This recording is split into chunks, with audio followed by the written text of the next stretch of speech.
అలాంటి ప్రాజెక్ట్ అయితే 2014-19కి 72% మనం పూర్తి చేశాం. అయితే నేను డీటెయిల్స్ ఈరోజు పోవడం లేదు, మెరిట్స్ మళ్ళీ మాట్లాడతాను. కానీ బాధ అంతా ఏంటంటే ఆ డేట్స్ కూడా మీకు మళ్ళీ ఇస్తాను నేను, మీరు కూడా స్టడీ చేయాలి. ఈ రాష్ట్రంలో ప్రతి ఒక్కరు కూడా అర్థం చేసుకోవాల్సిన అవసరం ఉంది. ఒక వ్యక్తి రాజకీయాలకి ఉండదగ్గ వ్యక్తి కాని వ్యక్తి రాజకీయాల్లోకి వచ్చి రాష్ట్రానికి ఒక శాపంగా మారి, ఎందుకు నేను ఈ మాట వాడుతున్నానంటే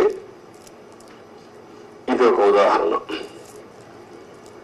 పోలవరం కేస్ స్టడీ ఇలాంటి చాలా జరిగాయి. అతిపెద్ద తప్పు